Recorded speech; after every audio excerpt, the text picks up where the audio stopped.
Ozo ndima penza te. Moi grandeur pour aigle Zaranango, na fierté de ça la musique ya Congo. Taka ce qui était na kan peut-être que tu dois représenter. Mais quand c'est une honte. Et puis s'il faut que l'on ait lingana, c'est vraiment une honte. À coller biso la honte. Na bien. Aux ans a 20 combien de featuring là va danger. 6 ans 0 disque d'or. Yo quand dit canon na soirée mais quand on peut éliminer de vous la neno yé peka. Aujourd'hui, la suprématie des phallus sur la musique. C'est de quelle suprématie tu parles? C'est la honte. Je ne suis pas de la suprématie ou de la honte. Parce que tant qu'il y a les gars, c'est de la honte. Tant qu'il y a les gars de l'émission, Nanani. Nabanani. Journaliste, c'est Nini. Par exemple, Nati Lokole. Comédien. Mouningane. Nani Zous. Papa le Mopassoula. Mouningane comédien. Nani Zous. Comédien, Mouningane a rocaté parce que cerveau a fait Papi Mboma. Mouningane. Un vrai comédien, Nani Zous. N'habitez pas Tigo, tant que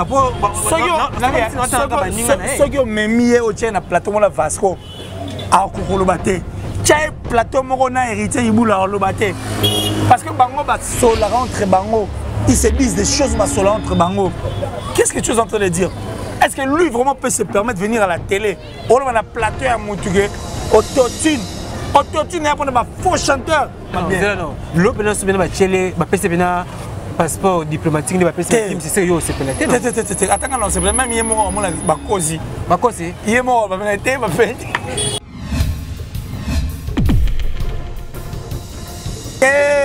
Zénith est bêta ou bien moi Zénith en termes de son musique moi musique il y a quel est ton son Zénith est bêta Zénith il y a papa chéri na Kester deux Zénith on va moi Zénith bah tiens dans esprit mais si on y aura Zachary pendant la TV, chez n'a parlé. Alors va venir boy. Abi, l'élo n'a pas avoué. Zénith a JB les gars, Zénith news. Bisous comme ça que Zénith à maison mère et les gars JB. Mais journaliste s'il vous plaît. Ah bon? Et puis bah journaliste on a on a type pop artiste voilà. À soit ben disque d'or certifié. Après la soirée tout disque d'or réalité. Des méchants. Avançons. Manda chante en responsabilité, mais c'est de quelle responsabilité que Manda chante à Boloba? Parce que Manda soit responsable réellement. Tu as 2-3 personnes au sein de son orchestre. Animateur, il a fallu Kofi Azala. Pelé a difficulté après départ de mais il y a un autre comment na bango ils ont moko bachaka 2 millions kaka 2 millions bamoni yango tete ba kaka 2 millions bitumbo et bima nanga mona mituna mais qu'est-ce qui se passe que passe en débat quel avenir les musiciens congolais voilà donc ils doivent regarder les choses du bon côté babundana nous pour na makambo c'est important pour na bango le reste on verra après. Et qu'il a clé sur le lot musicien congolais le confiance ses associés parce que bientôt après 40 jours il y a général des fois on a habité 40 jours on a vraiment écoute ma camarade tête bako ça sous balette bon bima batba soki bana 40 jours ça banane pardon batba soki bana 40 jours ça banane faut famille ça la mais faut pas famille artistique et pas ça famille artistique il y a té basali soni pour $25,000 kaya pamba tu retrouves un bon la poche la famille. Il faut sélectionner tout monsieur. Tu auras oisé quoi. Tu auras oisé quoi. Oisé quoi.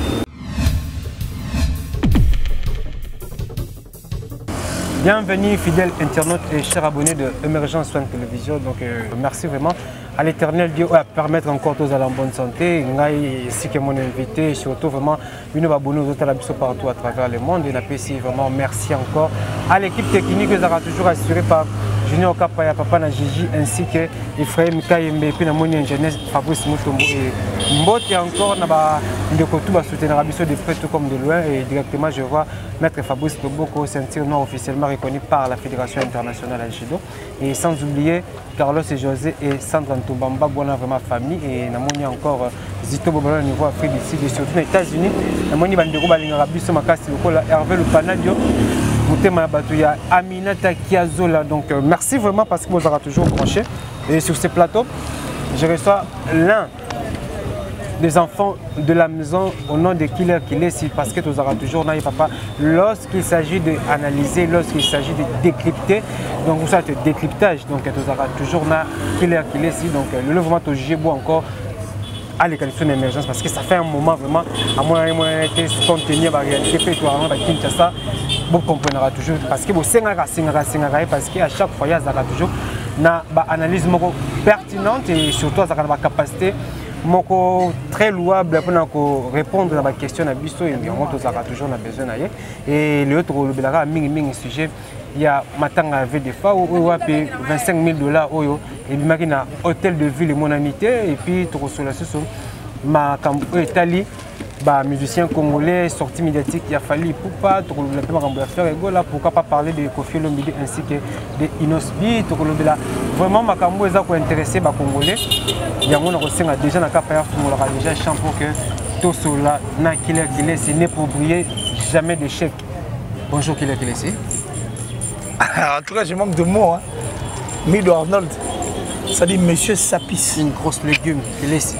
Tu parles de moi ou de toi? Oui, une grosse légume. Ah, tu parles de moi en tant que grosse légume. Oui. Monsieur Sapis.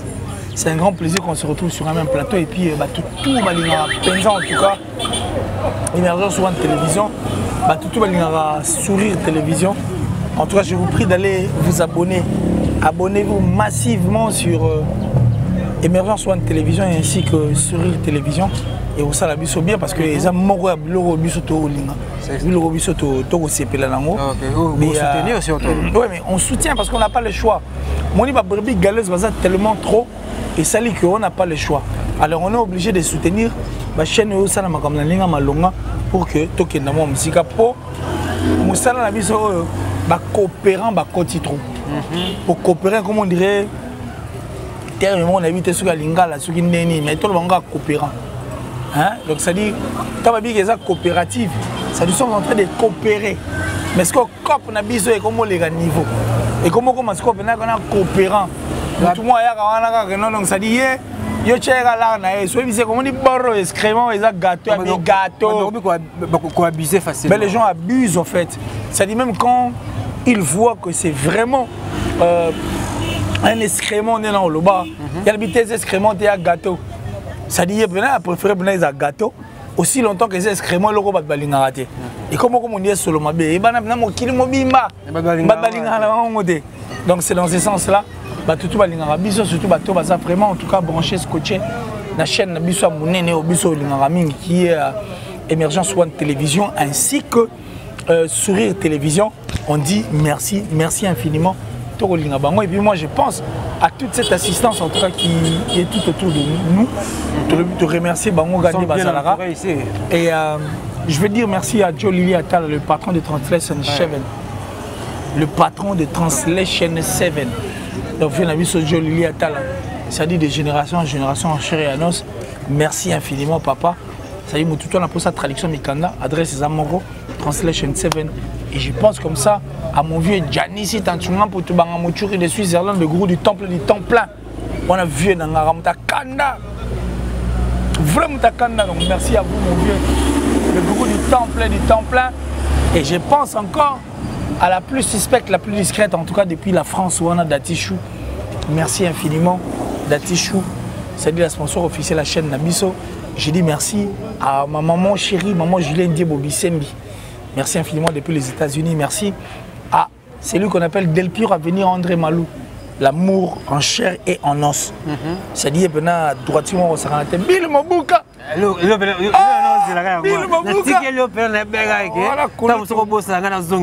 boss na Bill Mobuka. Tu as tellement droit pour Bill Mobuka depuis les États-Unis. Big up. Donc Leli Koulut Bill Mobuka. Bonjour monsieur Bill Mobuka. Bill Mobuka en tout cas merci infiniment. Merci infiniment. Yannick Kayen a la vraie monnaie invisible. L'homme à la précision de la montre suisse, la prunelle du chef. Et s'il faut parler, on dit merci à la top modèle, la plus sexy, la plus belle, la plus discrète. Non, mais elle, c'est la femme la plus taillée en fait. Elle est tellement taillée par les propres mains de Dieu lui-même. Merci beaucoup à toi, merci infiniment depuis ton pays et ta ville. C'est-à-dire, on a Mais on n'a pas le choix parce qu'il faut te complimenter. Tu sois vrai envers eux. Il faut avoir vrai envers eux. Parce qu'au Baxana, il y a une place. Ah non, tout le monde est peut-être. Ça dit que tu sois vrai envers eux. Il faut avoir vrai envers eux. Et puis, il faut avoir driche à motomètre, bébé, bébé. Tu as fait un il y a un bon, un coffee. Il y a compliqué. Psycho, ah, on peut te vendre sur quoi. Il est l'homme visible, moi invisible. Seul moi qui suis habilité de le voir. Westriga! Westriga! Eh bien, Westriga! C'est-à-dire, il est venu donc, on a évité l'Albanie. Je dis merci et puis on remercie l'endroit où nous sommes parce qu'ils n'ont pas mis un abisso. Ma maman chérie, maman bébé. Ah! L'abisso, maman l'abisso, maman qui est bon maman. La maman, mais. Maman, ça dit, nous avons venu à maman. Maman bébé. Merci, j'ai dit merci comme ça, tout Balingabiso, Jeffa, qui a toujours été avec moi à tout moment. Et je crois qu'on avance. Pour battre le beauté, tu bois qui n'en co. Mais normalement, c'est normal. Oui, si la clé, c'est bien que le Congo d'une manière générale, parce que Batuabeka qui est Kinshasa, Nemoto et Perda qui moi. Bandeko bakufa la nouvelle matadiki bala vu vacciné salimaki mais on a appris que les Aïkara na ville à Kinshasa même la STP rampé salimaki ça mais on a perdu avec vie donc nous avons une totale de plus de 100 et quelques morts comme ça la même journée on a kaka où maramouté salimaki ça soit la matadiki bala même la Est de la République donc on rôle banini par rapport à Bandeko bakufi batiki biso batiki ba famille na bango en tout cas par respect. Je ne sais pas ce que les gens vont dire, mais par respect, je retire plutôt ma paire de lunettes et je vais parler en face à ma toutou au Talabiso. Moi, ce qui me choque, en fait, c'est que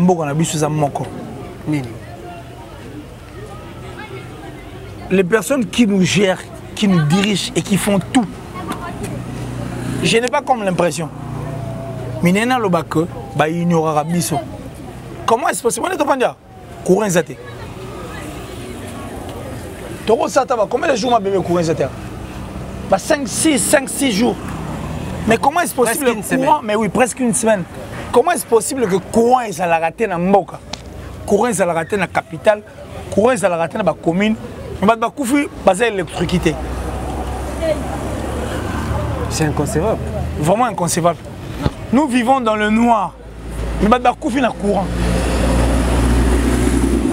C'est déjà un message fort que courant est à la mais parce que servir la population courant normalement parce que on va couper na courant. Bien on habite. Biso to la na courant té. Mais courant bomi bat na matadiki bala. C'est étonnant. Biso tout début que courant la raté. On dit que par moment il y a sur les na régie des zones na boulevard kaka. Sur les qui on a une place maman na sima base mais on a souffert. Ba mise à kilo jour, nous sommes 3, 4, 5 jours. Une statité qui va souffrir. Avec qui va souffrir. Non mais attention, il faut la réaliste. Comment est-ce possible? Place où il y a une régie des eaux. Il y a tout le monde qui est central. Dans les lunettes, il y a centrale et il y a régie des eaux. Mais moi, il m'a raté. Toi, dans le monde, il y a un kala. Ceux qui maman, il y a un pondu. Na simanda na pilipili na pondu makambutu na simanda simanda on te kufa mais simanda ka kufa les églises en dehors des églises mais simanda ka kufa pe pour mboka pe comment na moi embrouille surtout que le premier citoyen de la ville en fait le premier congolais a dit que et là robongsa ils ont peut-être mboka pe ça nini et c'est kufa. Comment est-ce possible moto a koni pondu botité mais pelouse les obota sans pour autant va connaître. Merci qu'il est. Merci de toi sola. Oui, toi sola, oui. Toi sola. Mais c'est comme ça que moi je me suis toujours posé la question de savoir est-ce que nous sommes dans un pays où nous sommes dans un endroit dans un endroit. Hein? Toi dans un coin en fait. Il y a un endroit mobile. Un endroit où nous sommes un endroit dans un coin isolé ou ça isolé on dirait dans un endroit dans un coin. La République démocratique du Congo et Zamboka Penzaya vient à biso notre papa Ndaye. Est-ce que vous remarquez que non? Le Cameroun en fait a fourni les efforts. Aboubakar a marqué 9 buts. Toi doublant en fait à l'écango plutôt. Pour abattre le record. Parce que hier ils ont éliminé. Toi na mboka moko que non? Théâtre né ça les en Afrique et ça les marapo va s'inspirer par Nabiso. Ma famille, les Nigériens et tout. Nous sommes dans un pays où on a fait venir ici un combat du siècle, s'il vous plaît. Le combat du siècle, c'était le combat à boxe à Lina Foriman. Merci qu'il a merci merci non mais ça énerve, nous sommes Congolais. Au niveau président Facha Zala, béton, Fachi, béton à béton. Béton à béton. Il a fallu qu'il banane basal. Faut bien tout ça. Faut bien président banane basal. Faut peuple la souveraineté na maboko banane. Ils ont beaucoup peuple. Ça dit sans biso mon bazane basate. Talaga Nzambe o azan Nzambe le Dieu tout puissant qui a créé attends s'il vous plaît. Nzambo a sala venant le ciel et la terre. A sala effort. Et nous devons le tour à Moulungue, tour à Malili. Comme peut moi bien, total la nature, total la astre, à ça on peut équilibrer ma gamme. Nous avons équilibré, mais à Luka équilibrer ma gamme pour à permettre biso to sanine. T'exister to ça la bien, to yo kakaye, to sambe la kaye, to belle la kaye puis soko boy no kenzamba sala mais er mo na mon peut comprendre que même nganga ki ça ressemble peut peut tasani, on peut pas l'équipe oh nzambe. Dieu a fait ça. Alors ce que nous sommes aussi obligés de le faire en tant qu'humain. Parce que on a tout esclave na biso. On comprend le place où on a Zali. Donc bref, je dis que souveraineté na mboka na biso, certes, ça c'est connu de tous.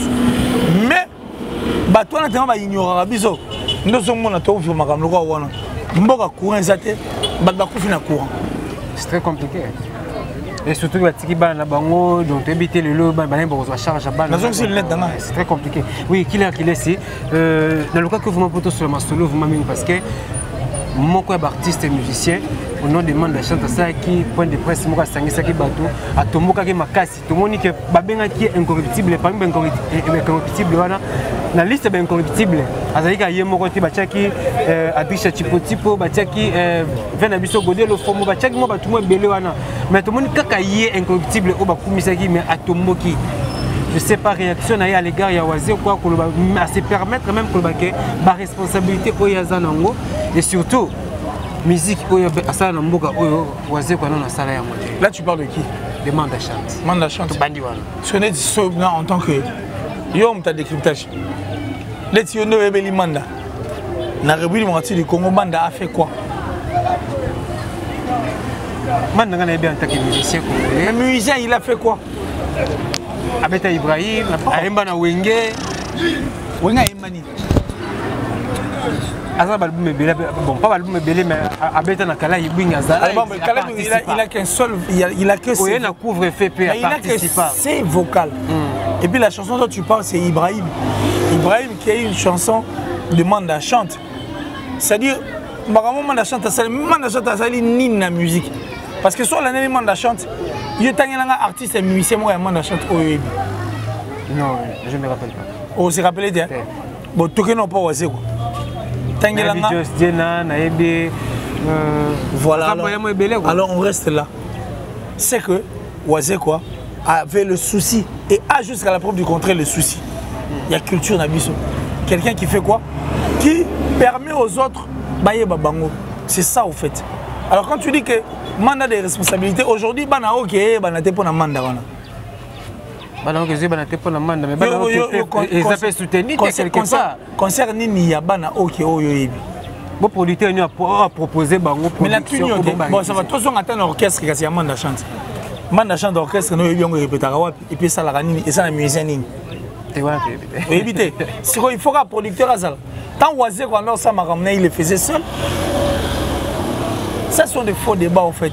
Et puis ça moi méchanceté mo bena ndenge moko boy na éviter na albani. Aujourd'hui on est très fiers parce qu'à l'époque la musique elle a été arrêtée par 4 personnes. Est-ce que bien? Oui, 4 personnes. JB Ouera. Là tout temps on a ordre bien. Papa Wemba. Kofi Olomide. Jibem Piana. Oui, ensemble. Carré magique. Pero na carré magique wana wana ndobi. Mutanobima. Muta tobola li dusu wana po ebale wana ba mbisi ba bima. Batu ba ko marpe ko loba nde to loba nani. C'est Wazé quoi. Bon aussi quoi. Wazé quoi ça ba chef d'œuvre. En dehors bon chef d'œuvre zaka yeta bien non je non. Chef d'œuvre zaka na ezaka na banzembuta. Ba chanson bo rumba soni.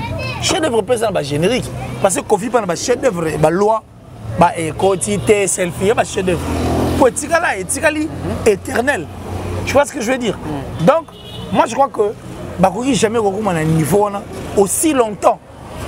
Marambo lobeze ya ko lobeze belé.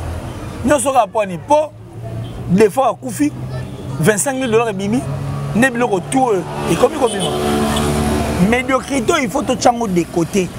Les artistes et musiciens doivent comprendre, connaître, baza banani et pour nani ni baza ba musicien. Ba okende wa il faut pas ça la nini. Musicien vers la YouTube, YouTube ya gané logo ta. Musicien vers la concert, mais avant comme la concert faut mis album. Avant l'album, comme la concert, tu dois fournir les efforts en fait. Il faut travailler. Promotion, mais oui, il faut travailler. Manda chante à la responsabilité, mais c'est de quelle responsabilité que Manda chante à Koloba? Parce que Manda soit responsable réellement. Tu as 2-3 personnes au sein de son orchestre. Animateur, on a un moro, il a fallu Kofi Azala. So Kofi Azala, il était John Langai Banaza. Ah, Emma, Emma. Non, mon cher, boss. Kiriba. Nani Apocalypse. Apocalypse. Yo pouvez Apocalypse. Il pas Apocalypse dans l'orchestre, c'est une référence. Donc si je comprends bien d'après qu'il est créé Simon Dachat. Pas d'après moi. Non, c'est un artiste et musicien dans notre pays. Quand il dit que Wazé quoi ça les logos, c'est étonnant. Wazé quoi aujourd'hui, à la liste il y a Tobola li dessous en fait. Ouais, permettant que la musique est comme bien. Les longs de tous sur le nom. Est-ce que vous comprenez? C'est dans ce sens-là. Mais quand lui dit que Wazé quoi n'a rien fait, quand il dit que Wazé quoi n'a rien fait, Wazé quoi n'a été pour rien, Catalan pardon. Tu comprends ce que je veux dire? Wazé quoi est pour beaucoup de la musique na biso. Les lots 4 doigts, pour comme un 5e doigt, il a fallu qu'il y ait Wazé quoi. Et puis ce qui est dans l'orchestre, man doit y moututer. Monsieur dans l'orchestre Wazé quoi y moututer. Donc responsabilité maintenant on façon que ça n'a aucun ban à aucun. Oui, tu sais les charges à mener. Oui, tu sais là que les artistes et musiciens le que na makambo mbongo na liste oyo bimaki bato azaki bambongo abiki soko mutali pe bien makambo te bimaka ya bambongo ba se retrouvera kala ba liste bato wana bazaka pe kana bakombo na ebité lelo musicien congolais réputation ni naza nango d'après qu'il est de médiocre. Moi j'aime médiocrité. Parce que Marambo, il faut mettre de l'énergie, c'est-à-dire, on comprend maintenant qu'ils ne veulent pas le faire. Parce que a pas ça, ça a une futilité. Jean-Jacques Goldman, à Swoumeli, à sa activité, il a perceptionné 2 millions d'euros. Il y a des droits d'auteur, des droits naïfs, tout le monde a droit naïf. Mais à sa activité dans la musique, musiciens à YouTube, on va sur YouTube. Musiciens à YouTube, musiciens à Makambo à Zosal, musiciens à concert, musiciens à vente. Ils ont d'abord des problèmes sérieux. Les problèmes de piraterie. Mais qu'est-ce qu'ils ont déjà fait de concret en fait, par rapport à ma problème de piraterie au protocole matin à niveau?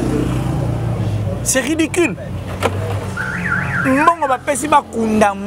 S'il vous plaît. C'est pour enterrer. Muto ba kuna mutuka le roi bango parce que moi mabanga te ba oda épée. On va que c'est le mauvais mot la gouvernement kunda. Kala. Moni confirme l'idée. Tokol ba muto ba mbongo né. Ala ba parler peut-être bani ba ko se retrouve la nemo. Obi il y a des artistes et musiciens ba na ma na kina. Même Braza Pambo bazate. Si vous en tant que parent soit daé azate. Ba na ba se retrouve ndeni. Ah, le frère, il est boss. Hein. Confirme des boss à mort. Le jeune leader, le jeune millionnaire. Ali Pouba, c'est un millionnaire. Ouais, mais vas-y, cite le nom. Osukat. Sotangi Osuka. Yo tanga nga otanga, yo tanga Osuka siko. Oui, sont aussi millionnaires. Mais tanga, continue. Papa chéri. Écoute, n'en parlons pas. Tanga, Osukat. Après, on a son nom. Siko sort à Chara Congozani. pour c'est un artiste. Tant au daé, bah œuvre naé, soka zate, ses enfants, bah manéni. Bah non continuer. Mais apparemment Moussa chaque fois ça on dit bon comprendre. Non, ici tu veux changer de cap. Évolue autant que chaque fois bah non kendet. Tangat. Bon, nous n'avons pas de tigari gaba. T'es tant à pas tigani, va blaze ou la bazali. Ba manda ba même manda pas. Toi tu mission bazana. La adricha typo siguro. Toi tu mission bazana mbongo. Mais non, to tangelio ba mission ba comprendre. Parce que les lots ba tobi au là, peut-être que Kofi s'organise autrement. Et les autres s'organisent aussi autrement. Ba comprendre que Jésus kini. Mais ce que bino ba to ba comprendre Jésus kini té. Bozana rapona ba miette. Quel sera votre sort dans les jours à venir? Apprenez-nous-les. Est-ce que vous comprenez? Je trouve que ma mission est en difficulté après départ. Mais il y a un autre solo batté. Comment on a besoin de moko? Bah ça a 2 millions à 2 millions. Bah mon yon goûté bah 2 millions. Bitumbo et bima. Nanga mon ami mais qu'est-ce qui se passe? Qu'est passe en débat le bas? Ah. Quel avenir les musiciens congolais? Voilà. Donc ils doivent regarder les choses du bon côté. Babundana nous prenons Marambo, c'est important pour Nabango. Le reste on verra après. Et qui est le musicien congolais le confiance ses associés parce que bientôt après 40 jours il y a général des fois on a habité 40 jours on a vraiment. Écoute Marambo la tête. Pas quoi ça sous la lettre.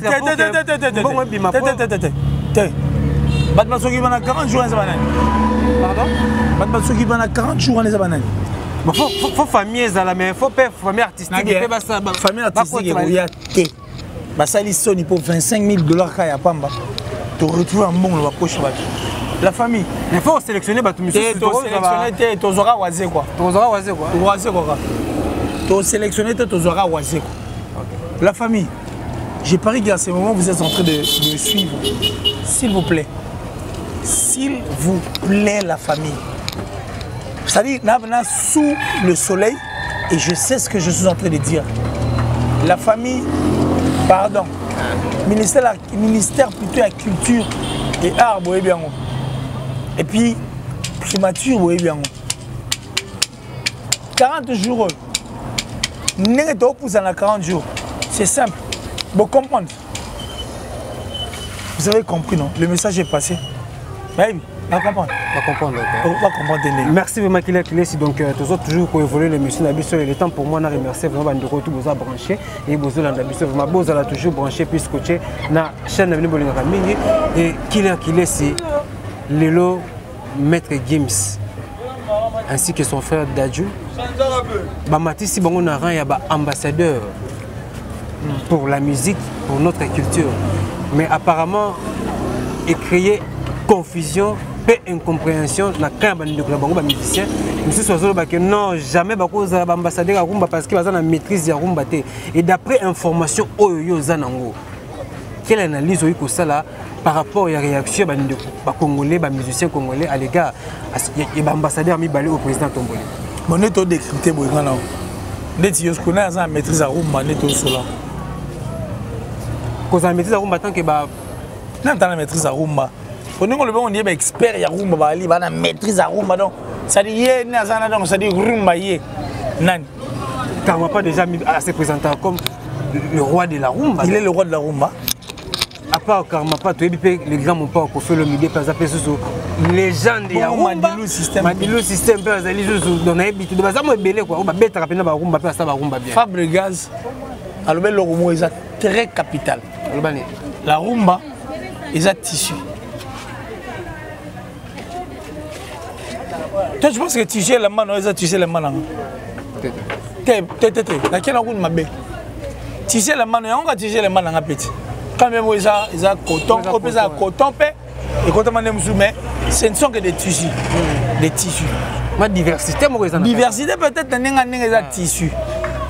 Mais la est-ce qu'il y a coupe? Coupe à eux, coupe à eux, quoi. La rumba est là, bon motif. Fabriquer ça, le bango, la rumba est un tissu.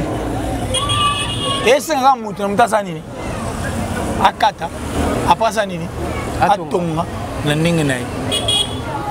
Kofi à mon rumba, à Tonga comme il tchacho. Il n'ose bien mon rumba. Est-ce que y a un top modèle? C'est la meilleure chanson d'Inosbi. Et puis on a kandaka parce que ça a promotion en côté. Souka na chant top modèle. Ngam mère elle est là fort top modèle. Souka na chant. Soyez bisanga nan. Top modèle les rumba de. Si ça. Et quand on va français na katiti. Ce n'est qu'un tissu. La rumba congolaise. Moto na moto a kata eteni na e. Donc chacun peut coudre de sa manière. Mais il faut coudre c'est ça. Et réaction de quoi on a habité sur le jugeant comment parce que toi karma pas le but que c'est impossible. Il est libre mais moi ça me tolérer sur karma pas sur batterie. La musique à Gims rumba pesala. Oh la musique à Gims rumba pesala. Moi na mettre la musique il y a mettre la rumba la musique. Alors la musique française, c'est française. C'est là. Là par exemple si fais-moi ça. Si dis-moi oui. Si fais-moi ça. Non qu'il non bon. Je l'aime comme ça. Ayebisa kinga comme on a tendresse. Mais il y a un métissage de musique. Il n'y a pas la rumba à l'intérieur. Si ça y est. C'est là où je suis, j'étais maintenant dit. Mais justement, la rumba est un tissu. Moutona mouta sanini. Akata. Est-ce que vous avez pour faire avec les rumba trap? Abino que pyroman la rumba trap. Si vous me mettez les coffres. Coffre la bina ok. Et l'exil est à tchacho. Mais ça rumba mais. Et ça faute à notre rumba. Et comme il tchacho. Si vous avez ma coffre. En parlant de Maître Gims, est-ce que c'est démérité? Ce n'est pas démérité, il mérite. Il mérite. Tala. N'ayons un exemple moi. Ça paie comme jamais, ça paie comme jamais. Style la musique, na forme, on a clip, na maramoutou, et ça banane. Parce que l'image non pénètre. Si on prend les années, pas bien le rumbe est tissu. Moto la moto années. Akata, aton la musique na. Fier bizarre rumba trap, un petit pyroman. L'amour est comme un feu. Toi t'es mes yeux, pyroman. Lors de son interview, de qui? Lors de son interview à Gims, après avoir postulé président, il a posé une question, il a question, répondre à Claire Abi que Bango va désigner étant ambassadeur de la musique congolaise. Mais ce qui m'a plus étonné et puis surpris, comme on a les médias qui ont fait l'émission, Gims ambassadeur Yarumba. Il n'y a pas de problème. Nous restons dans la rumba. Si on a rumba, on va mettre la rumba Kofi. Tu vois la rumba, c'est style à Kala. Il y a la rumba qui rumba. Kofi avec la tchatch. Il y a la rumba trap. Il y a la rumba qui rumba. Kofi avec la tchatch. Ah rumba trap. Afro Congo. Kuna on est en retour. Donc diversité. Tokos musique il y a la tête. Oh, il y a combien de temps à Tokos sur Boya? Mais il y a Tokos musique il y a raté. Moi Tokos musique. Quand je parle de Tokos musique, l'artiste n'a aucune empreinte dans la musique na biso. Mais où est était Toyoyo. Maladi langa yaye. Yo quand le roi. Ce qui chou on est l'exil. Fais-moi plaisir. L'artiste n'a encore rien fait. Lui, il n'est pour rien dans tout ça. Il n'y a pas de métissage sur notre musique. Lui, il n'a encore rien fait. Lui, c'est un prétentieux, il n'a encore rien fait. On reste ici. Tout ce qu'il a seulement mis. On a pas Afrobeat. Afrobeat est à côté. Pardon, Afro-Congo. Afro-Congo. Et tu es là aux Alatins. Mais il y a Lukangout. Mais acceptons facilement. Mais rumba trap acceptons facilement. Mais combien de tours à Togo dit na gauloise. Moi je suis jusqu'à la preuve du contraire. Naza positif. Et puis na la rumba trap tu es bima. Total à ceux qui na rumba trap voilà. Et ça peut rumba trap té. Tout le toi analyser sur yango. Mais pour l'instant tant que pyroman to comment on est le connaît bêtement té to zelango. Et puisque tu vas dire moi, tu as fallu permettre que les gens acceptent de continuer à Solana et lors d'une sortie médiatique, na Tilo Collet, tout le monde a fallu pour pas répondre que s'il y a deux bons musiciens où il faut représenter le Congo, le Batanga. Des bons caca, c'est un qui. N'habite qu'il est, c'est ce qui pose à des bons, on peut obéter. À part yo, t'as des bons, sous bangoué. N'habite sur le côté de ça. Mais ça, c'est un manque de respect. C'est un manque de respect. C'est vraiment un manque de respect. Mais aujourd'hui, il est l'artiste le plus sollicité. Ça, c'est hormis mettre game, il se passe rien sur la musique. Toi, ça, la musique place. À mettre la ming. Moi, je suis featuring l'artiste à ça là. Mettre game, c'est pas ça là. Si vous avez ça, la musique, il featuring place. Au contact où tu y es, à Diembeli, trop. Depuis carrière, il y a Banda. Banda au Diembeli, Jiba, à Edaï. Album là, Liboso, Betango, pour na quartier latin. Lui, il a des chansons préférées à Kofi. Kofi n'a pas de chansons préférées, non? Et ça mais je te dis. Et puis, il y a un album à Liboso, Betango, c'est les quartiers latins, voire même Maison Mère. Pour Serge Mabel à Yemba. Kofi Mtalinga, avec plus de 15 ans de carrière à succès. Mais 15 ans de carrière, mais justement, 15 ans de carrière avec qui? Et Balboum, toi, succès, ça là, mais justement, mais quand c'est il y a ça na droit chez Maïmanana. Azaka accompagné na monsieur na quartier latin et puis quelques-uns au Baïdaï. Badé Jasco, Jasco na arsenal de belles mélodies. Baye Mbappé. Ba featuring ezala. Regarde ce qu'on n'a pas ouais. Ce qu'on a yat. Ce qu'on n'a pas. Baye Mbappé ba featuring ezala avancé. Mais bon, à l'équipe, mais c'est ce que je te dis. Il dépend des gens. Featuring, il y a trop. Parce que dépendant la bataille dépendant. N'est-ce pas Inosbi? N'est-ce pas Ferrigo là? N'est-ce pas Kofi Olomide? Il a construit sa carrière en tant que Kofi. Kofi, au sein de son orchestre, a propulsé à Tébélé. On dit qu'on va le temps à comment on va l'orchestre à Kofi.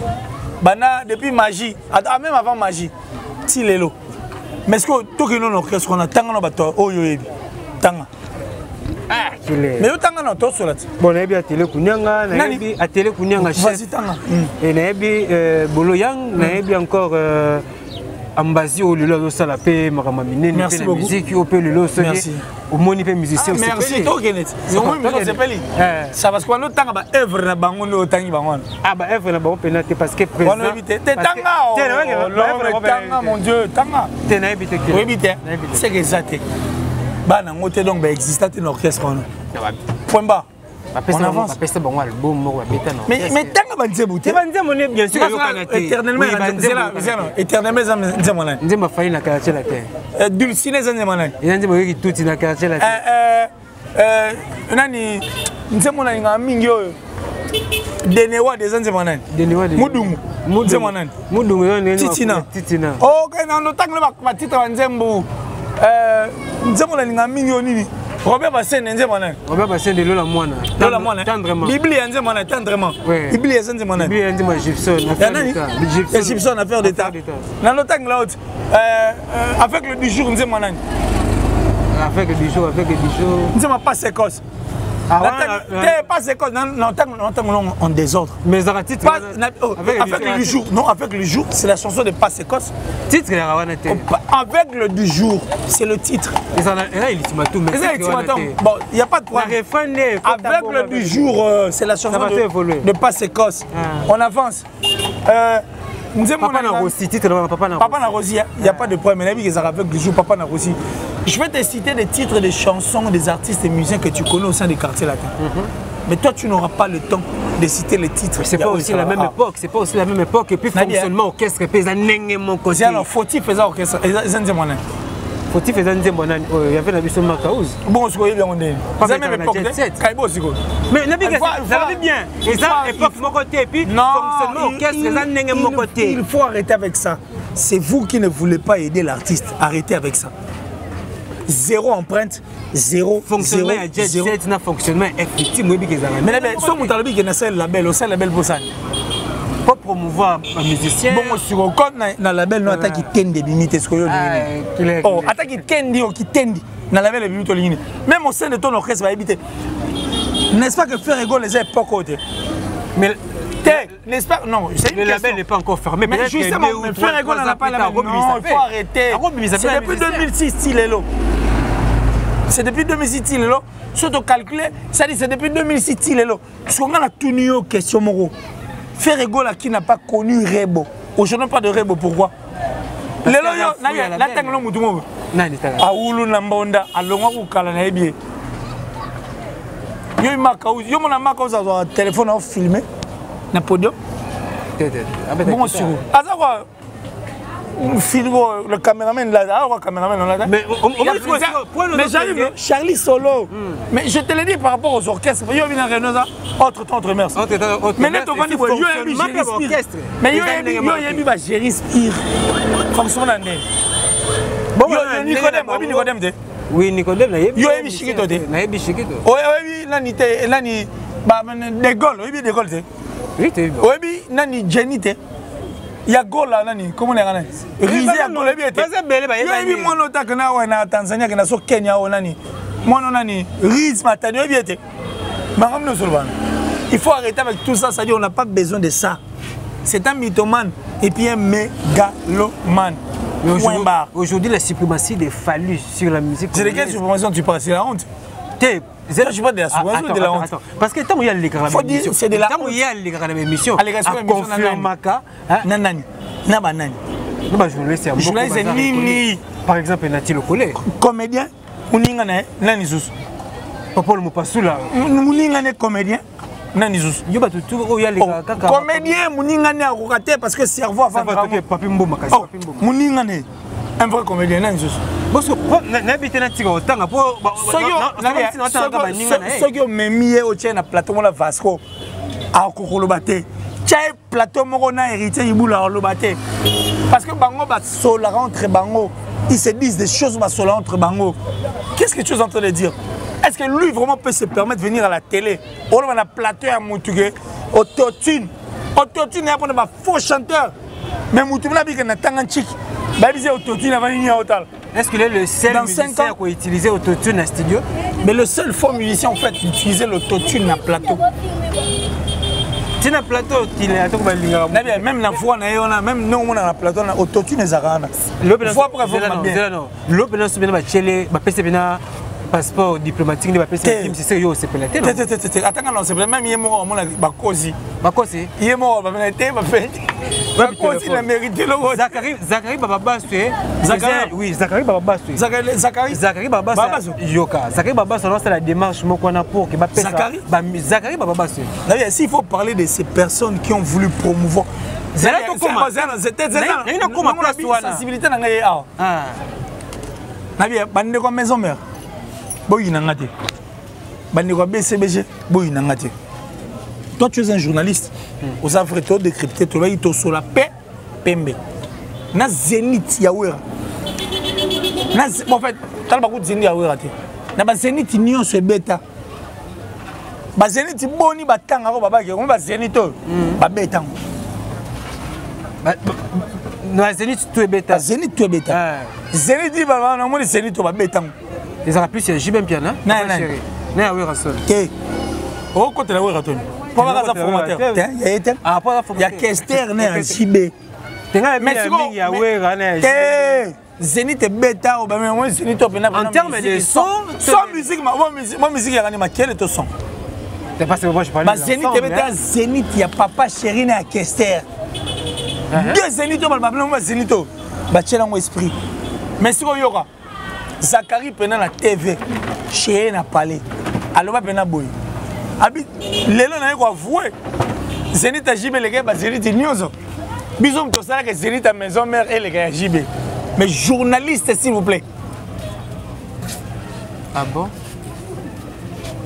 Et puis bango ba journaliste on a balba on est type pop artiste on a soit ben disque d'or certifié après la soit to suka boy disque d'or il y a là des méchants avançons. Non, on a vu sur bon. Aujourd'hui, c'est la première fois qu'on est en état. On a évoqué pourquoi? Parce que on a vu que l'autre il fallait pour passer passeport diplomatique, ce que vous savez. Parce que attention, on a siligité, même hier mort, même hier mort sur papier. Et alors on a gagné. Non, oui, on a triché là. Mais même jour, moi le jour alors que non, room comme patrimoine immatériel. Tant que tu as image na TV5, Même hier, moi, mon bateau va causer non. Ah, oui, tu as ce qu'on a continué. Attends, il boule la cause. C'est ce qu'on a continué. Zachary Baba Saloba il boule. Habite depuis qu'il est député dans l'Assemblée nationale, abonné qu'on menait toujours la démarche pour que les musiciens congolais à la reconnus, passeport diplomatique. C'est ça. Entre autres, il y a 5 musiciens qui ont été Maître Gims, Dadju, Kofi Olomide, Weranson, Fali Poupa. Mais quand tu te bats pour ces gens-là, le Toumba de chansons mythiques. En dehors d'être mythiques, ce sont des chefs-d'œuvre. Le Toumba a enseigné, le Toumba a changé. Il y a évité que le Toumba au côté de l'eau là. Oui, tu as rapport à mais parmi les ambassadeurs, on a un rôle peut-être pas le Toumba. Non, mais à cette époque, le Toumba Koufatin. À cette époque, Oazé quoi Koufatin. Oazé quoi Pesa Papa va de chansons. Je dis bien de chefs-d'œuvre. Il y a un 10e commandement. Mais il va chanter. Il y aura tétagramme, tétagramme s'il vous plaît. Un méchant. Mais par rapport à attends, par rapport à Bateau à Tanguy et surtout influence musicale. Bateau à Tanguy, moi je ne refuse pas. Quand tu as parlé de le grand Kofi Olomide, le maître de double demeure, le pharaon suprême, est-ce qu'il y en a où? D'accord. Mais la remarqué à mais c'est pourquoi je t'ai dit. Papa Mba avant de mourir, il a dit des choses. Et belé. Papa Mba c'est une référence. Même le grand Kofi reconnaît la valeur et la grandeur de Papa Mba. Kofi c'est pas n'importe qui. Hein. Au moins une vie non. Au moins une vie non. Sauf Kofi a Kanisio. Et puis à l'objet yo aux abois. Beta mabo. Kofi, c'est pas n'importe qui. Tu as le choix tout Kofi à ça là. Tu as Kofi à ça là, choix Jordan Koussa. Mazara Star, Jordan Zoeb. Kofi n'est pas n'importe qui. Et quand Kofi fait ton choix, c'est danger. Parce que imaginez, Kofi reconnaît la force de Papa Wemba. Est-ce que tu peux comprendre ce que j'ai dit? Mais quand toi tu ne cites pas le nom de Papa Wemba, comment il est méchant? Bref,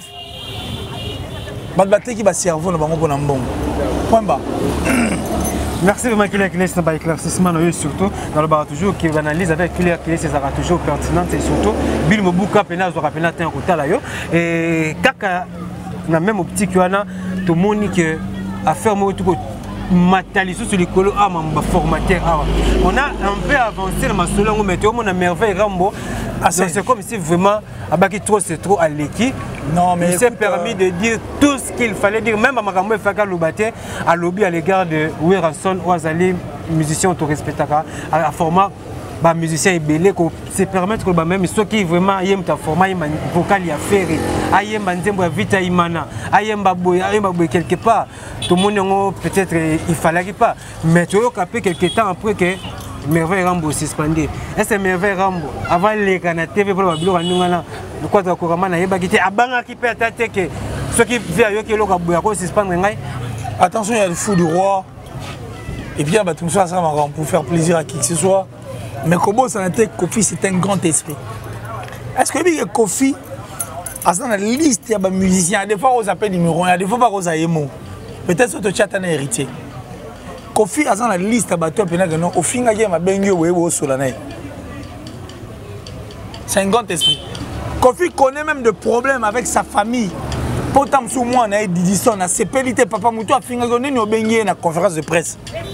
Kofi est la seule à rose dans la liste. À rose appelle la seule personne. Pas comme on a niveau haut. C'est un grand esprit. Et puis Kofi pour l'information na yo. Na ba musicien tout batanga na poto. Moutou a zo reconnaître tous Kofi a zo na poto. Chose qui n'est pas facile qu'on na poto. Kozambongo to Kozwa bena na chic. Na bino chic. Kozwa. Mais c'est comme ça tu vas douter non peut pas douter non parce que eza Kofi. Même Kofi et moi et que soit avec Kofi talinga Kofi pété. Pour Moutou a Kofi il faut ça. Na bien. Oko supporter Moutou a Kofi 24 albums à succès s'il vous plaît. Non seulement pour même peu comportement comportement parce que monsieur il y a créé toujours ma polémique. La musique c'est comme ça. Tu sais qu'il y a des musiciens qui sont plus mauvais que Kofi. On dit Kofi musicalement parlant. plus compliqué que Kofi ou ça c'est plus mauvais que Kofi. Nabi. Moi je deviens un moro. Il y a des exercices de mission mon santé moi à Mouké. À Thiès et mineur. Misu va au moins faire voyager moi nana qui n'est pas topo abomendi c'est mon anaté. Mais yo soka maman on a Kofi Olomide. Mais ici à Kin, moi j'ai assisté leader orchestre asa leader. Leader a bobinaté. Koyemba kuti encore ça. Masali ça recrutement ba danseuse, yemo on ba danseuse na palais. Yo za mettre danseur, t'es qu'on va danser répéter na ndako. Mutu moko moko ko ta na chambre, ko sali ça mo nini. Ah, on leader. Na Kin na lo bata. Ay mi yebi neka bi ayebi, puis ça moi le na comprendre que ah et comme il y a solo. Quand on va ligner la côté parce que la vérité les gens. Je m'en fous moi le plus important on reste là. Leader go. Alors ça c'est répétition na ndako. Test ba danseuse, ya bobinaté. Moi ça c'est tête à danseuse, habile va danseuse. Yo bis va danser neni po yo bobinaté. Hey capable. Non la leader orchestre bobinaté, maintenant ça teste à danseuse. Merci qu'il a c'est vraiment les gens fait défaut donc. Ce que je veux dire c'est quoi? Kofi a un cœur ba tebeli ba na hôtel. Lelo l'artiste fait bien pour na Kofi. Yo ba kandi kum. Cindy aujourd'hui l'honorable que je respecte. Oui pareil. Ne ba pas nani. Malap te au poste na biso. So ba vient pas cool mato. Bet ça ta denze muni oyebi. Yes na lingi. Boye binze mona te clip on tala yes na lingi yo mais oyeba e bongo te. Tika. Tala ba sala groupe na mo succès wasa. Na ba meje mama. Yé na chimène. Ndeko na biso moya. Ya venu bambili juste kaka na sosa. Yé ba bango te Kofi a un cœur. Kofi a récupéré même bateau. Afinga Guy m'a récupéré ba Kenepe Poto. Aujourd'hui, si tu veux faire intérêt comme ça. Non mais en dehors de l'intérêt, bon il est la seule personne à avoir intérêt comme ça. T'es parmi bateau. Non, il y aura un orchestre qui représente une mission pour aller bien. Tu as un orchestre artiste. Il y a des artistes. Peut-être aigle. Tu as un orchestre. Il y a des la première ligne mission et tout. Après ça on va ouvrir. Tu as une relation avec 5 ma mission va par ma mission va to na mboko mission victime balik. To zonga suna terrain na to. On va kimer na poto. Tangina 5 artistes et musiciens. Il y a Renan Yoebi. Il y a orchestre Noba. On va reçoit la effervescence en de Tobandia. D'ailleurs le musicien qui chante bien balinga bangote. Il y a linga ba musicien soyez bien. Soza pembe. Soza parce que Zela non. Soza souhaiter Zela yo soza ba musicien ba so yemba bien te l'orchestre na place te. Et tout le monde musicien tout bazana yo zo biteka na ba compétence vocale na bango. Ah, comment on émission mususu. Open émission mususu. Chant en émergence comme ça on va tourner une autre émission. OK, parce que yo ngana sai ka remarque le long devenu boy pena ming F victime. Ozo ndima penza te. Moi grandeur pour Aigle Lazara nango na fierté de ça la musique ya Congo talaka soki yete na kan peut-être que trop à représenter. Mais quand c'est une honte. Et puis s'il faut que nous n'ayons lingana c'est vraiment une honte. A coller biso la honte. Na bien. Aux ans on a 20 combien de featuring na bata danger. 6 ans 0 disque d'or. Yo ngati kanona so la mais quand nous faisait éliminer de vous la neno yé peka. Qu'il est merci vraiment Cameroun juste un message attends juste un message mande ko tala yo parce que na monio on a qui m'a bé na monio ndo qui m'a bé vraiment juste un message mande ko tala bil mobuka ko tala yo bil mobuka kulutu na c'est plus fort na le en tout cas tala yo maître Fabrice Mobuka ko tala yo belle bride merci en tout cas tonton promo je crois qu'on va déjà commencer avec Batutu balinga killer si en tout cas Joe Lili Atala depuis l'Angleterre. Ma soeur qui laisse télévision n'engagez-nous là mais nazo linga tena lo ba po moi ne tolibo. Au moins na ko tala zo ba mutantel nzo kaza mandia. Ngala mandiate. Ngala mandiate nande na ngondete. C'est-à-dire je l'ai mais je ne l'ai pas. Moi je suis un milliardaire en esprit. Ma chaîne est singa caméra et singa ba machine et singa marambu tout. Alors pour tout ça on faut na zanango. Les personnes qui nous regardent cette personne qui veut est-ce que tout ça la maramundé tolinga c'est bon babenga plus 743 89 526 54 54 plus 743 89 526 54 54 abenga to solide ça passe non ma chaîne elle est là elle veut aussi ta peine na sala tout aux à la bien ya boya na expliquer marambutu à boya et tout le monde aussi ta peine j'ai tout fait tous à la bien à boya na sala mais fort même la main on a poche Mais il y a Boyara. Voilà quoi. La plus suspecte, la plus discrète. Depuis la France, Datichou, merci. Vieux Nanga Janice, Tanchunga, Puto Bangamouture et de Switzerland, le gros du temple du temple. Merci, ma maman chérie, maman Julien Diebo Bissemi. Dans les pierres à venir, André Malou, merci. Merci Guy, mon frère depuis les États-Unis. Moutunanga Pena Kati Beka, Guy, dans les lits, la top modèle, la plus belle, la plus sexy. Taylor, donc on a habité là de son pays, il n'y a pas mieux qu'elle. Merci infiniment. Merci à tout le monde qui est Yannick Kayenga, la vraie monnaie invisible, l'homme à la précision de la montre suisse, donc c'est-à-dire la prunelle du chef. J'ai dit merci. Bah tout entre balinganga, balinganga bango. Velanga adricha motomètre be bazibeba. Chafon mon nango ya na mbongo na makofi na donc ya e na kaoli. Ah beto ye bien le gouvernement kokoko. Na yo beto chete ma beto kao. Hein? Merci qu'il est donc. Le plus 243 89 526 54 54 plus 243 89 526 54 54. Je crois que nous étions chez ma bébé. Maman nanga quoi donc ça dit. Elle nous a bien accueillis. Oh. Chaleureusement. Yaza mama ni mama. Maman na Jeffa. Donc comme c'est beau 4. Nous sommes sur la sauce. Et puis ça passe quoi. Donc je crois que toi et moi on va se retrouver aujourd'hui. Fais un peu rebelle. Et ça lit bien. Vous êtes un peu rebelle. Ah, moi, quand c'est vous avez un peu rebelle. Et boula, comment Kangelunga, ça, merci vraiment. Donc, on est arrivé à la fin. Il s'appelle Killer Kilesi. Né pour briller, jamais de chèque. Donc, une grosse légume, vraiment, il y a presque en ligne. Donc, bateau, parmi bateau, ça va analyse solo. Et surtout, bateau peut le voir la vérité facilement. Quoi, parce que ça va le voir la vérité difficilement. Mais il y a pas bateau le voir la vérité facilement. Donc, merci vraiment à Aristote Missimi depuis la France. Donc, il y a vraiment voisin Lionel Messi. Donc, c'est Moni Messi. On appelle ça encore Mbote. Encore, on a Aristide Ndombe Messi Swag depuis les États-Unis, depuis Londres, pardon. On appelle ça Mbote. On appelle ça encore Mbote à ma grande sœur, chérie Nicole Ndombe depuis la France. Donc, merci, grande sœur. Et surtout, merci de ma conversation. On a vu sur ces derniers temps vraiment. Donc, ça allait vraiment bien. Et la famille reste la famille est sacrée. Donc, c'est notre priorité et surtout, c'est notre devoir vraiment à ça là. Que famille est toujours soudée et puis est toujours unie. La famille Ndombe donc ainsi que famille Kintuntu, famille Mido, tous toujours bon qu'on appelle Simbote.